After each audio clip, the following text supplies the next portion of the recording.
Hello and welcome to the Practice Marketing Podcast, highlighting successful strategies from North America's fastest growing clinics and experts so you can learn from their wins and power your practice growth. Hi, I'm your host, Neil Trickett, CEO of Practice Promotions, and today we're going to talk with Tim Weyant here, very special guest. I'll talk to you that in a second, but we're going to talk about thinking outside the normal treatment box. And Tim is actually the owner of Aspen Rehab and Aspen After Surgery. He's a physical therapist and the owner of Aspen Rehab, which is a successful PT practice in Coral Springs, Florida. And he also founded Aspen After Surgery, which is a program that provides non-surgical treatment for patients with complications after plastic surgery, especially for people with breast implant complications. And today he's going to share with us how PTs can think outside the box in a way that generates more revenue and opportunities for your business in today's economy, and tapping into this area that a lot of practices have not even thought about. So Tim, welcome to the podcast. Thank you, sir. It's a pleasure to be here, Neil. Awesome. And so just for our listeners out there, Tim is a very special guest. He's my best friend, and I've known him, for probably about 29 years now, something like that.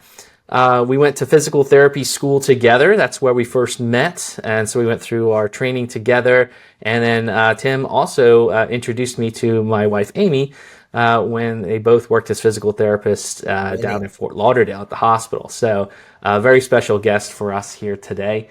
And Tim's done some really cool stuff in the plastic surgery space. And I really am excited to listen to what Tim has here, because in today's world, we're trying to look at ways that we can have different revenue streams into our practice, thinking outside the box. Obviously, the traditional model is changing, and the clinics that are incorporating different programs and treatment, cash value add to their practice are growing, and they're doing great. So, Tim, excited to have you chat with us about here. First, could you just help us understand what Aspen After Surgery is?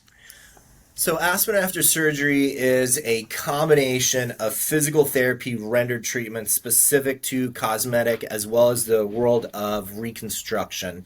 It incorporates not only technology, but manual therapies, hands-on, pretty much everything that we have, as PTs, have learned regarding modalities, soft tissue, joint mobilizations.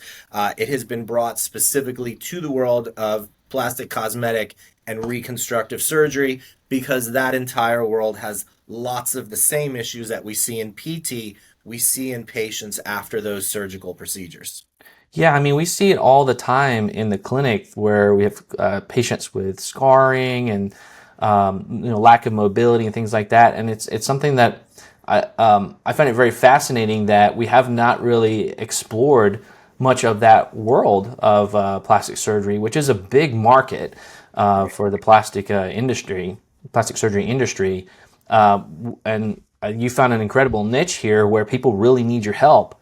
But there's really not a lot of solutions for them after the actual surgery that happens. So what role do you play and your program plays for those plastic surgery patients after they've had their surgery?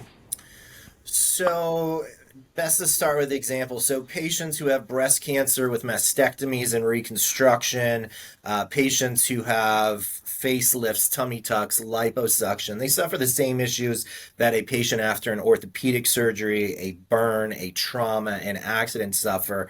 And typically those are soft tissue limitations, myofascial issues, scarring, breast implantation actually has a very close medical kissing cousin where shoulder adhesive capsulitis actually is the same medical condition that causes breast implant capsular contracture, where both of those are a capsule which grows around a breast implant or any foreign body, same capsule that's around any of our joints, begins to constrict and contract, limit mobility, causing pain.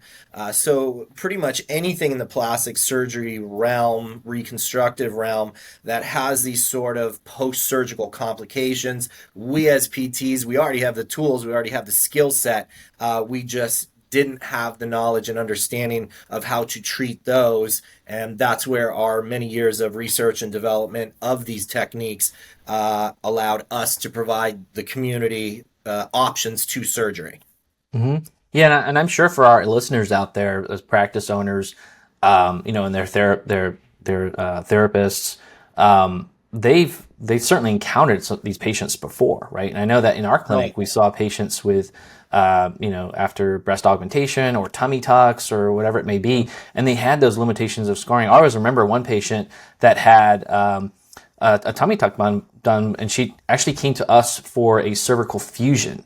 And so I Mm-hmm. was treating her for, they'd done a cervical fusion, and then it was starting to kind of fail again, where she'd had a lot of pain in her neck. And you just look at her posture, and it's like, wow, everything's pulling right from her abdomen. It's causing her forward head posture. And Right. as soon as we worked on just some scar moves to help that, break up those adhesions in her abdomen, her posture totally changed, and her neck pain went away. So Yeah. we encounter this a lot in our practice, but we've never really thought necessarily about how to go after this particular market. Right. And that's a great analogy that you have the breast augmentation gets a capsular contracture around it. And it's very similar to frozen shoulder syndrome, and that's something we know how to treat as PTs, and so we can totally Right. help that aspect of it. And so Tim, like, how common is it for women going through those kind of procedures to have complications after surgery?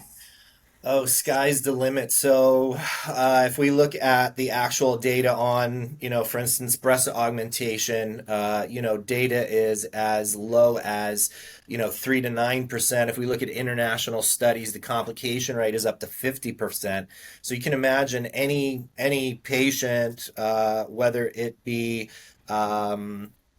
breast augmentation, reconstruction with a breast implant, even the breast expander phase can go through this complication, and it'll make the final implant going in complicated because you don't have a good space to put that in. If you can imagine, all patients who have had breast augmentation within 5 years have some degree of this complication.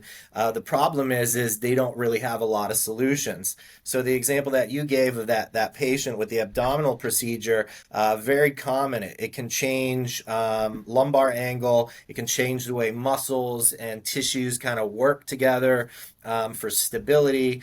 Breast augmentation is the same thing. You're basically taking a object and you're changing the kinematics of how the pectoralis moves and glides relative to your rotator cuff. Scapular issues create neck pain and problems. And most commonly creates scar tissue around that implant, which is painful. It makes the shape of the breast look different. The breast will be lopsided. Women who have breast augmentation are super embarrassed because they have one breast sitting really, really high and one lower in a bra or bikini, super noticeable. And the difference is when they traditionally came to you and I as PTs, they didn't know that you had knowledge of that thing they were dealing with, and they didn't know to ask you for help and that you could even help them. And conversely, the issue that they're having, they go to their cosmetic, plastic, or reconstructive surgeon, and unfortunately, the community of plastic surgery only has one solution, and that is to remove the implant, start from scratch, and hope for the best, which statistically, on a patient's first revisional correction surgery, can have anywhere from a 50 to a 70% failure rate.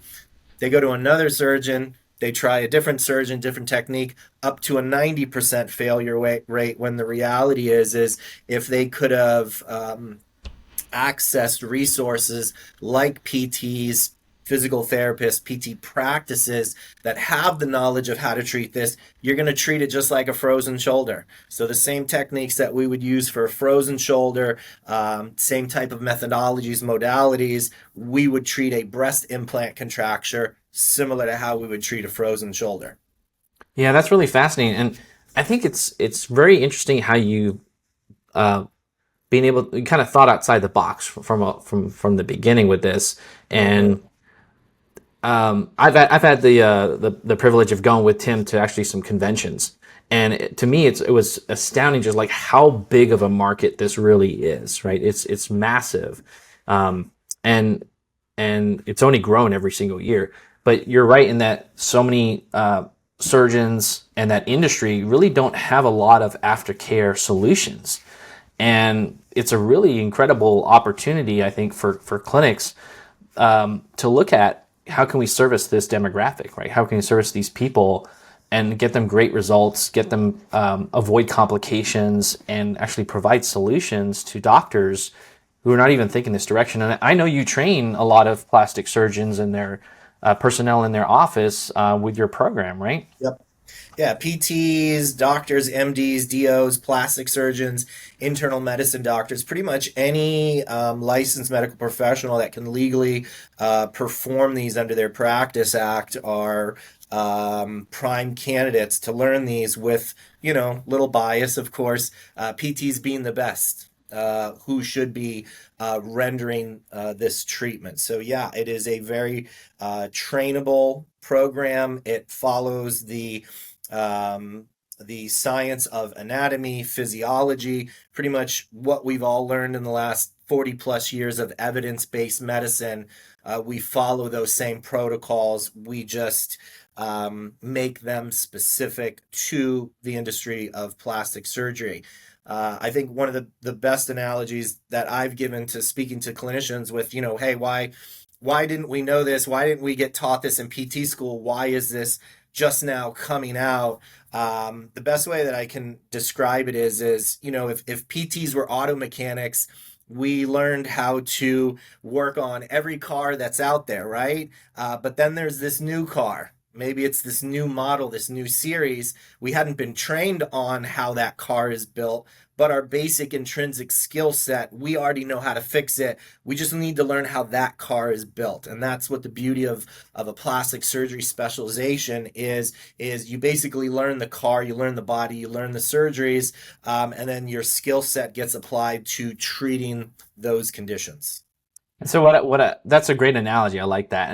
And I think what's really cool about what you've done is that you actually have your clinic, right? So you actually have a traditional physical therapy clinic, but then you also have a component of that, which is your Aspen After Surgery program that's helping that specific public. And then you also have that program where you're now implementing that in plastic surgeons' offices, PT offices, things like that. Is that right? Correct. Yeah. So this can be, sole practitioner or somebody who wants to basically think outside the box, derive a cash practice. It can be an existing therapy business with multiple sites and locations where you're still doing traditional PT, but you're adjuncting a cash specialty practice like this on top of it. So, from a single practitioner to a multi-chain business, it's an ideal add-in to your business. That's very cool. So how did you first identify this niche and where you could make a difference here? Meaning like the inception of it, Yeah. how did I get started in it? So, way back when as a PT, similar to what you did, is you kind of were treating patients and you saw things. So I was treating frozen shoulder patients and I noticed that the patient reported pain in the breast, and you dug a little bit further and you learned that she had an augmentation. By training, worked at a level 1 trauma hospital where I was a wound care specialist. So I had worked with a lot of plastic surgeons that I had developed relationships with. Personal friends, people that I knew had plastic surgery and conditions, and you'd get talking and one would have hey, I had this and now I'm in pain, or I'm sore, or hey, it feels tight, or there's this scar tissue building up, you're a PT, can you help? So what I did is I went on a mission really with my colleagues who were plastic surgeons and said, hey, tell me about this surgery. Tell me about what my, friends or patients may be experiencing.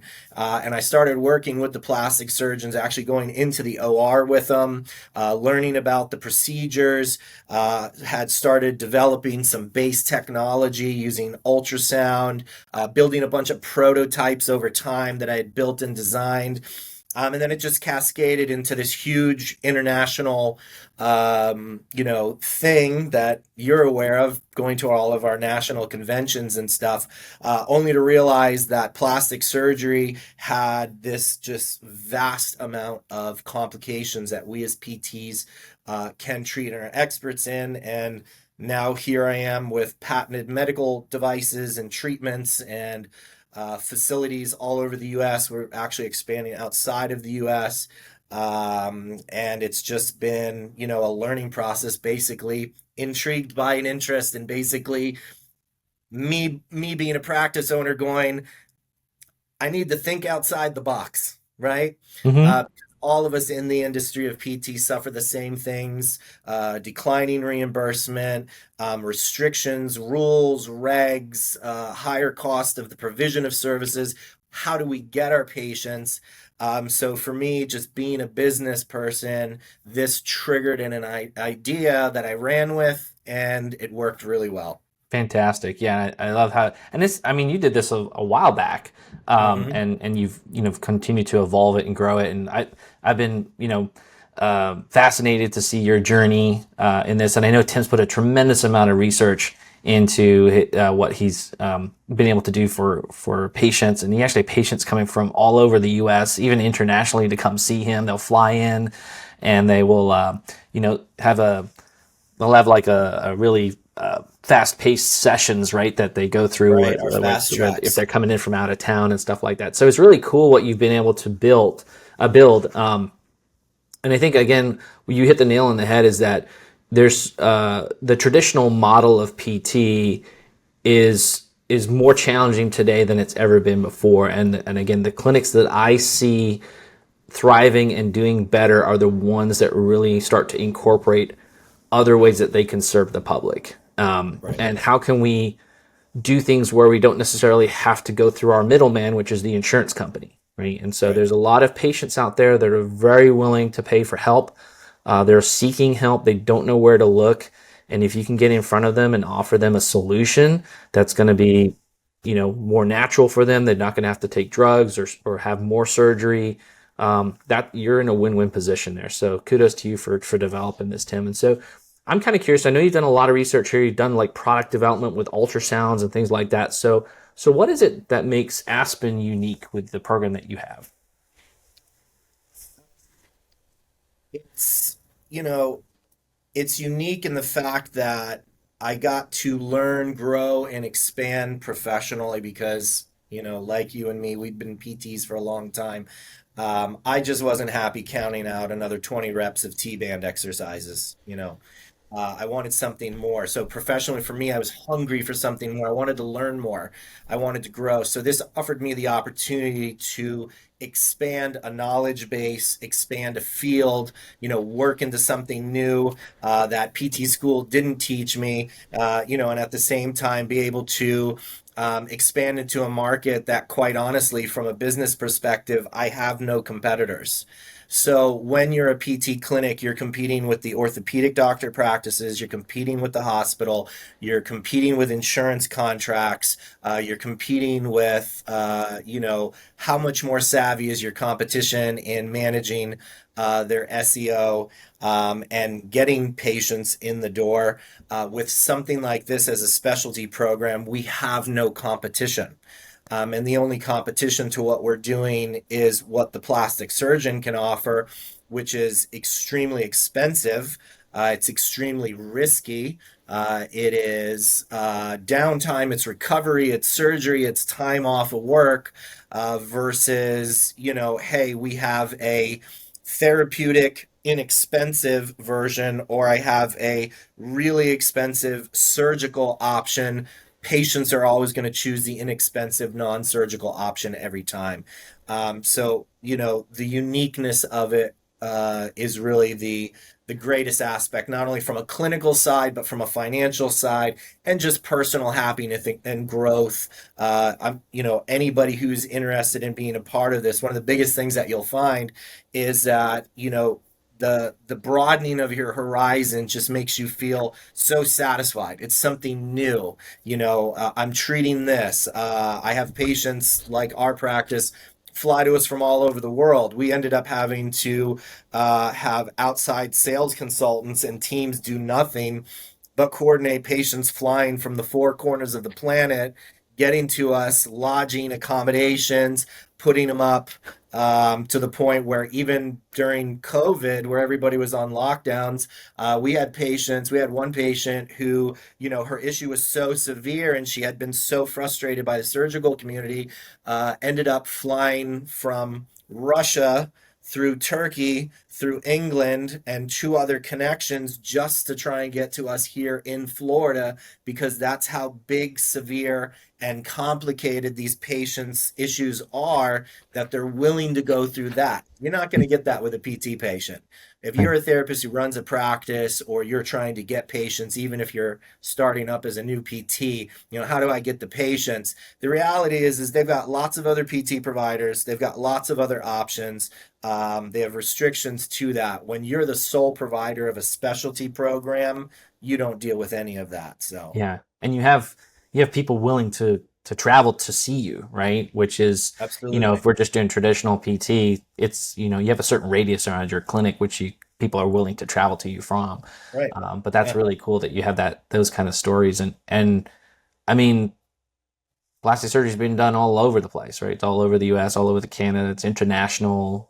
We actually, you see a lot of. I know, I'm from being in Florida. You're in Florida, so those kind of hot spots like Florida and Texas and California and New York, like those kind of big cosmetic areas. They sometimes even go out of the country to get cosmetic surgery and then come Yeah. back, right? And so you, Right. you can And help we'll those see people those there. out of countries. Yeah. Yeah, we'll see those out of country. So even if you're being treated here or you may live here, you may fly. Very popular areas is South America, Turkey, the Caribbean. There's all kinds of places that are offering inexpensive surgeries, which can sometimes correlate to more issues and complications post-op, especially you don't have the ability to run over to your surgeon's office and go, hey, whatever, because you're here in the United States, but your surgeon is somewhere else. What do? Well, there's a non-surgical solution that the Aspen After Surgery program offers.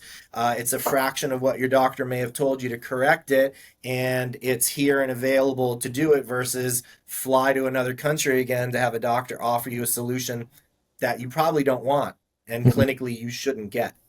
Do you want more freedom in your clinic? Then you need to work on your business, not just in it. The top practice owners know that they need a marketing system that consistently attracts patients from the internet. And at Practice Promotions, we've helped hundreds of practice owners skyrocket to the top of Google and get more new patients from online. Go to practicepromotions.net/kit to get our free practice marketing sample kit. It includes all our digital marketing tips and tricks that will get you new patients from Google. That's practicepromotions.net/kit, KIT, for a free marketing kit. And now back to the show. And I'm curious in terms of, what you've done here, like how have you marketed yourself or positioned yourself in this after surgery program? So, marketing was a function of broadcasting to our local community first. So, we did lectures, we did seminars, we did, the emails and letter mailers and everything that we could to our local plastic surgery community. We did local seminars within counties. Each, plastic surgery group has county or state sort of meetings. And then we started getting national press. So once we started getting national press of what we were doing, then we worked our way into national emails, mailers, campaigns. I became invited guest lecturers at the best way I can describe the Super Bowls of plastic surgery. So each year, all the plastic surgeons in the US and from around the world get together. There's like, AFC, NFC, I guess is the best analogy. There's two branches of plastic surgery that meet regularly and got invited to their lectures. So we would present our technology and our treatments, do lectures on different clinical topics, and then that exploded the international forum. Mhm. So within the international forum, again, the single most important way to market and broadcast is your social media. It's all your social media platforms. It is our YouTube page, which is probably one of the biggest things that we can do because you can show real patients with the problem, what they had, how they're fixed, how they're better, and listen to a real patient talk to you. Hey, this is how I got better. This is what I did. This is how it was done. And of course, patients make the decision to choose this type of treatment. Yeah, that's awesome. And for our listeners out there, I think a great way to understand what Tim is doing with his program and what his clinic does is check out that YouTube channel, because you can see a lot of the results of patients on there, and it's obviously a great way to promote what you do in your clinic too. But I think it's a great way for people to understand, especially our practice owner community, of like how this would work, how people would get results. Because again, it's not something it's new, right? It's a new opportunity, and even for people out there, they don't know about these solutions that are available to them after surgery. And so I like what you do there with a lot on social media, because you're going to get in front of people that have no idea, but are suffering with those problems, right? And Right. I think what's interesting too, so yeah, definitely check out Tim's YouTube channel, and that's they can just search Aspen After Surgery on YouTube. Is that what they would do? Aspen After Surgery. Yep. Perfect. Yeah. So check that out. And Tim, I think the important thing here That's too our is that website as well. oh yeah, the website too. Yeah. Yeah, AspenAfterSurgery.com. .com. So if you go to Aspen, so Aspen, just like Colorado, even though ironically we're in Florida. Yeah, I know it's confusing. I won't get into it, but anyway, AspenAfterSurgery.com. You can go to our webpage. It'll actually link you to all the YouTube videos, but if you want to go right to YouTube, same name, you can find us. Yeah. So definitely check that out there. And I think what's really cool is that you're helping people of all kinds of age ranges, all kinds of different issues too. And I think you were mentioning there's the cosmetic side, right? And that might be obviously breast augmentation, but then tummy tucks, liposuction, all those kind of things that people may go through that cause scarring and adhesions and problems Right. that limit their mobility. And then there's the reconstruction side of it too. So I think there's a tremendous amount of help that you're doing for especially women right after mastectomies and issues that they've gone through there that then go through reconstruction. And we know with radiation and chemo and things that these women may have gone through, Right. their chance of scarring significantly goes up. And then like how do you approach that kind of diagnosis and how do you approach the treatment for those kind of women? For the breast reconstruction? Yeah. Yeah. So our patients with breast reconstruction hold a very special place in our heart, obviously, because these women are dealing with either the potential of getting cancer and they're doing prophylaxis, or they're diagnosed with cancer. So, we put a lot of time and attention into helping. But essentially what happens is depending on how proactive the surgeon is, we will actually see the patient prior to the surgery and instruct them on what to expect, what to look for, what to do. There's a component of pre-surgical therapy that we can do. So similar, like your ortho is going to send your hip or your knee or your shoulder patient for 2 weeks of, pre-PT, if you will, right? Get the tissue healthier, more mobile, moving. We do that prior to the surgery. And then after the surgery, we do a prevention treatment. So the best way I can describe it is if you have a patient who has a frozen shoulder and the orthopod takes them in under anesthesia, does an MUA, snaps that frozen shoulder, they immediately send them to therapy to prevent that shoulder capsule from tightening again. So you're going to pre-stretch, pre-loosen, pre-ultrasound, pre-modality, pre-do all that stuff to keep that capsule from freezing again. We do that same exact thing for breast reconstruction patients, where about 2 weeks after surgery, up to 3 weeks after surgery, we're going to start moving that tissue early. You're actually going to move the implant around. You're going to stretch the pec.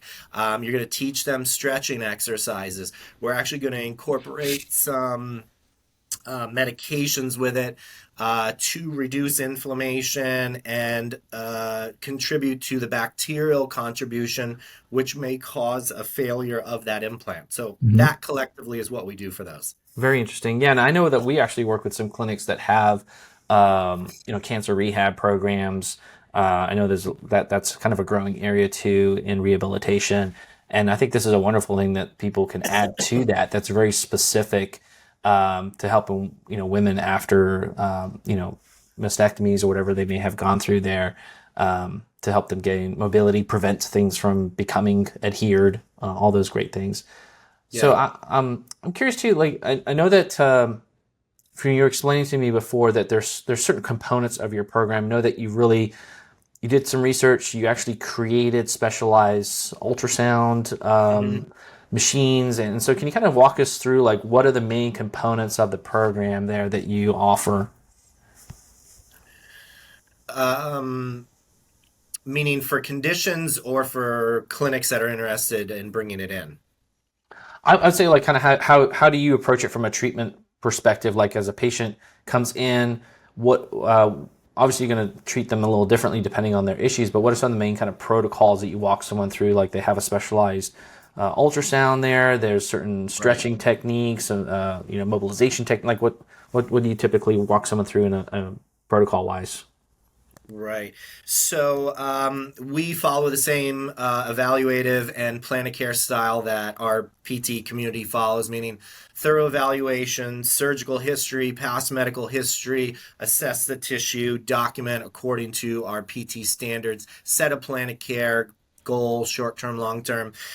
Once we establish the diagnosis and we see what the issue is, we then incorporate both technology and hands-on based treatments. So one of the things that I have done through this program is designed and patented what is essentially called the Aspen system, which is a technology feature that incorporates non-traditional ultrasound, traditional ultrasound, LED laser therapy, and different types of electrical stim components that are used specifically for that diagnosis and treatment.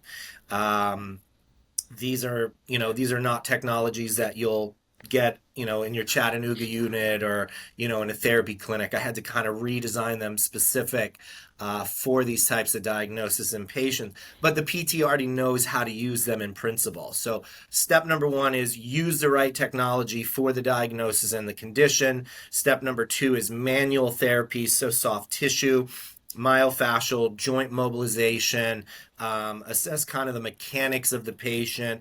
How is this moving, gliding, and other?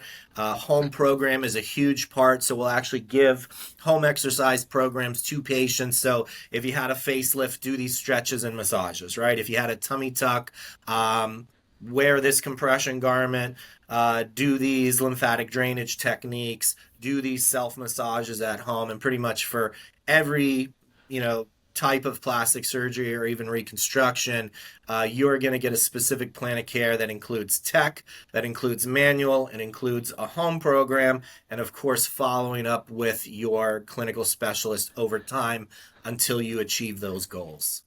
That's really cool, and I know that in our conversations in the past, this is something that you can't.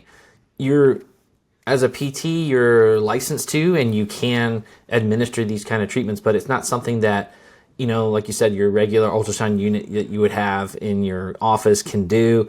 Right. And there's also the protocols that you've really researched and developed over time for, the treatment aspect, bandaging, all those kind of things that you've figured out. So I think that, one word of caution I would say for our listeners out there is like, it's a great idea, but it's something that you can't really just implement with the stuff that you currently have. Right. Be very careful with that. So I will caution, and I'm happy to act as a resource, whether you choose to be a part of this or not. I caution PTs out there that our Practice Act allows us to do things and not do certain things outside our scope of practice. I have the benefit of research. I have the benefit of training. I have the benefit of both the clinical and legal background to be able to render these types of treatments. I, every now and then, will find a very well-meaning PT, a very well-meaning individual that will attempt to try and do some of these treatments, let's say with a Chattanooga ultrasound or with some sort of machine or device, or try and do some sort of manual technique on a patient, and they may end up actually harming or hurting the patient. And then I get a call to act as a professional expert witness to testify that PT should have never done that because now it's a legal issue, when the reality is we'd be happy to do it the right way, which is you are now formally trained, you are now certified and you have the expertise as well as the technology to treat these conditions. And of course, you have the backing of the license of the brand of the Aspen After Surgery brand. So people know that when you are looking for Bugatti, you're getting a Bugatti. You're not getting a, souped up Toyota with a body and fender kit. Very interesting analogy there, Tim. Thank you for that. Right. But yeah, great words of caution there.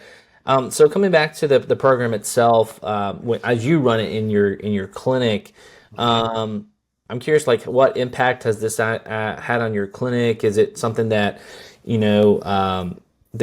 it just all cash paid, or is it some insurance components? I'm curious how that works for you.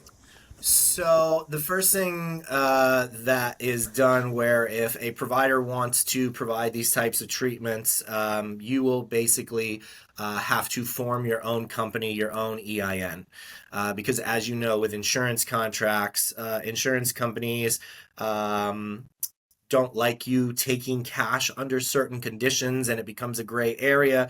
Do I take cash while I'm also billing insurance?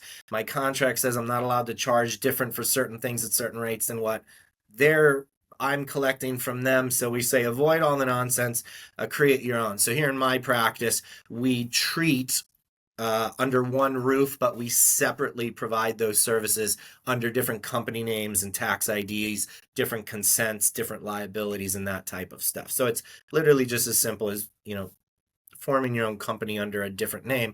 You have no obligation to put it in a different office. So here in our practice, we will be seeing one clinician or a group of clinicians will be seeing PT patients at the exact same time as we're seeing plastic surgery patients, right?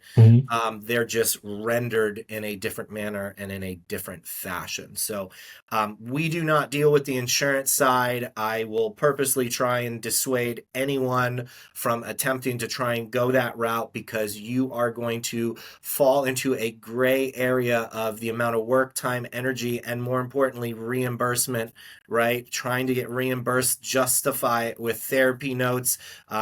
Physical therapy, as we all know, insurance dictates payments based on function, and they have certain metrics and measurement tools, right, that we use to validate a neck or a back or other. The easiest way that I can describe this as a business is PT is function, plastic surgery is fashion. Insurance companies do not pay for fashion. So in this industry, what you're trying to do is correct things that relate to how the patient looks and feels, not so much function. So to try and get the insurance company to agree to that is more work than you have to. And then the business side, without sounding, like a terrible person, the business side of me says, we don't like the insurance companies and the way we're That makes you a terrible person, Tim. right. With all the hoops that we have to jump to, why would you want to try and get into that industry for low pain, when the reality is just some of our raw numbers? The average breast contracture patient makes us about $3,000 to $4,000 per patient. That's like $300 to $400 a treatment for a 45-minute to an hour session. Where else as a PT can you make $300 to $400 revenue other than maybe LOP or liens with attorneys, maybe auto pays a little bit higher than normal, which has all those restrictions. So long story short, we will stay away from that. We will actually discourage any PT from trying to go that route, but there is exceptions. So if you find yourself in a situation where, for instance, a patient has breast cancer and they have a medical insurance that has paid for the treatment, what we do is we render the treatment, we provide them with medical notes, we provide a statement in the end with CPTs and ICD-10s, and we simply tell the patient, we're not in network, we don't bill, it's not on our behalf. Basically, you're an out-of-network provider is what we're considered. The patient submits that to the insurance, and they may get reimbursed. And that's great. The insurance company will dictate it. They'll figure, do we pay you? Do we not pay you? But where we politely step away is we let our patients know we're happy to provide this for you, but we're not going to spend hours on the phone with your insurance company because it's typically going to drop out of the bottom as, wait, this isn't PT, and this wasn't, a ICD-10 associated with PT. Why is the ICD-10 a plastic surgery code? Yet you're billing a therapy 9700 code, and then we all spend hours going in circles for what I've been doing for 15 years, and that is, it's not worth it. Okay, so you informed consent is you let your patient know right from the start, we don't bill, we don't take insurance, these are the rates, this is the cost, and the patient has the option to pursue it or not. So that's fantastic. And I think you've done something really great there. And this is, again, what I'm trying to really encourage practice owners to do and look at there is there's so much opportunity out there. If you think outside the box, if you go beyond just traditional PT insurance model, right? And you don't have to go all cash based. I think what Tim does great here is he's brought a cash service or developed a cash service to, supplement into his practice. And, those rates are incredible compared to if you're going to treat an HMO patient for PT and you're scraping to get $50-$60 out of them, it's crazy, right? Whereas we have providers paying us $37 for a treatment. I mean, we all know how much our PTs and PTAs cost us these days. Or even if you're watching this, you're a sole practitioner. Are you really going to go to a patient's house or deliver care for $37? That doesn't pay the gas to get there, the time to do the note and other. And even if you're an existing, large organization with multiple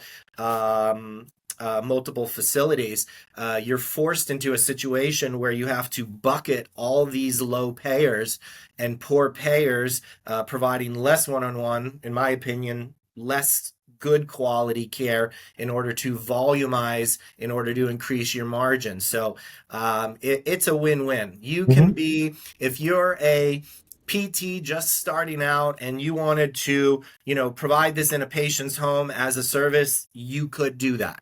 Right? But you can also be a PT, large practice. You've got, thousands of patients that you see a month, and now you can bring in all these additional cash revenues on top of it. So, the beginning sole practitioner all the way up to the large therapy practice all has the same thing in common, is you have a unique cash-based, high profit, market with no competition, essentially, that the only thing you need to do is learn how to treat, what to do, and how to market and broadcast that, which, as being under our brand, we help practices, we help therapists market, brand, get the patients into the door, how to market to your local community, social media, internet, all these types of things to bring the patients to you. Fantastic. And so I know you've helped implement this in different clinics. So what does that look like? So essentially, we train the clinical team on exactly what the technology and the treatments are. We implement strategies for marketing and getting the patients in the door. We act as a continued clinical resource where, their initial patients or whatever have a clinical expert able to help them through the diagnosis, documentation, things that they'll all need to know. Marketing side, the same way. We can either be the marketing provider for them. We offer that as an additional service, or we'll teach their team how to market and promote that. We have great online video tutorials for clinicians that they can simply log in. Hey, I've got a facelift patient, I've got a breast augmentation, I got a tummy tuck patient, protocols are on there, live videos with real patients on how to treat. So basically everything from start to finish, any practice that we implement this in, get them going, get them, clinically proficient, and more importantly, get them financially successful with it. The goal of this, besides just being able to render the care, is really financially grow that practice and give you an edge beyond what your competitors or what just the field of PT may have to offer currently. That's awesome. That's amazing. That sounds like a really good program. So how would someone, if someone, one of our practice owners out there is curious about how a program like this could work in their clinic, what's the best way for them to, connect with you and learn more about what you do? Yeah, you can call our 800 number, so it's 877 Aspen 15. That is 877-277-3615. Toll free. That'll patch directly to me. I can chat with you, go over some details. Second best thing you can do is go on our YouTube channel, the Aspen After Surgery YouTube. It's got real patients, review of diagnosis, real results before and after, objective, real measurable results and solutions. So you as a PT or a practice can look at that and go, wow, this is great. This is something we can add into our practice. Our webpage, same name, aspenaftersurgery.com. Go through one of our web forms or one of our portals, ask us some questions, ask for me directly. Again, my name is Tim Weyant. I am the CEO, founder, as well as the patent holder for these treatments and these technologies, so you can speak to me directly. And happy to walk you through anything. Go over numbers, go over opportunities, and help you add a cash practice to your practice too. I love that. Add a cash practice to your practice. I love that. Yeah. Again, I think it's just one of those areas where there that there is great opportunity in putting cash added value practices into your practice, programs into your practice. So I think that what Tim's been able to do here is really tap into quite a large market, right? And like there's very little like to no competition in there. So I've seen it work in other clinics, and it's really fantastic to see. So thanks for helping us understand about that, Tim, and I wish you much success in growing that further and helping a lot more people get the help that they need. And yeah, the YouTube channel I think is fantastic, and definitely aspenaftersurgery.com has tons of information there. So Tim, I know that we've also been working together for a long time on your PT practice, right, from the marketing Right. standpoint. So I was just kind of curious in terms of like, how has practice promotions helped you in your PT practice with marketing? Let me sum it up in two words. No lunches. Okay, It's more great. specifically, our practice in the beginning, prior to utilizing practice promotions, had to rely on things like reps, marketing reps, lunches, meetings, lectures, community events, all the things that were extremely timely and costly to get patients in the door. Once we sort of pulled the trigger on this with practice promotions. We had a comprehensive SEO program, website build, social media integration, and our footprint on the internet became so huge that we were getting more patients in the door with practice promotions promoting our business than we did with a full-time salaried benefited marketing rep, and all the time and costs associated with that, going to doctors' offices, knocking on doors, doing lunches, and all that type of stuff that we did. To the point now is we do zero PT marketing, absolutely none. So we are the off the grid PT practice. We're off the grid because our patients are direct from internet, direct from social media, word of mouth, with patient mailers, right? Probably one of the biggest mistakes that any business can make is not marketing to your former patients, right? So we've got, you know, gazillions of former patients over the years that we've been in business with practice promotions. Sending out a letter, sending out a postcard, sending out a mailer is a huge return. For small practices, even medium-sized practices, trying to send a letter, a mailer, or an email to all your former patient is a pretty daunting task. It was nice to have you guys manage all that for us. And so again, bottom line, huge influx of new patients. No need to do traditional type of marketing to get those patients in the door. So it's been a big win-win with practice promotions. Oh, I love it. That's fantastic to hear. That makes me happy.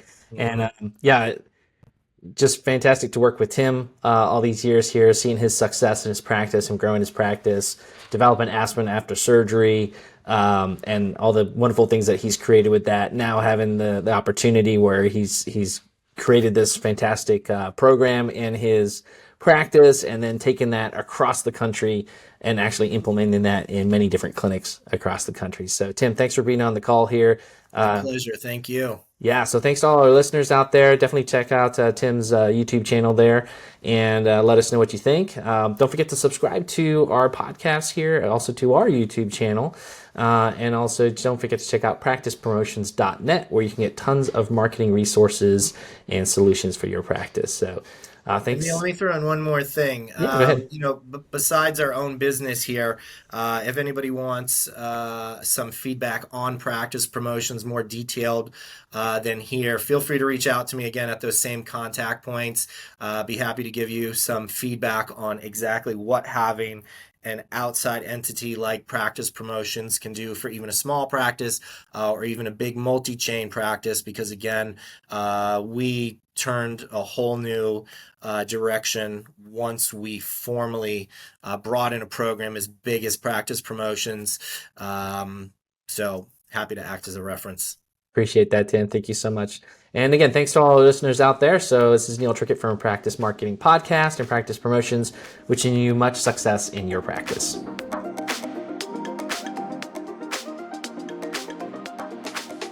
A free way for you to support our show is by leaving a 5-star rating and review on Apple Podcasts. It's a chance for you to tell us what you love about the show, and it helps others discover it as well.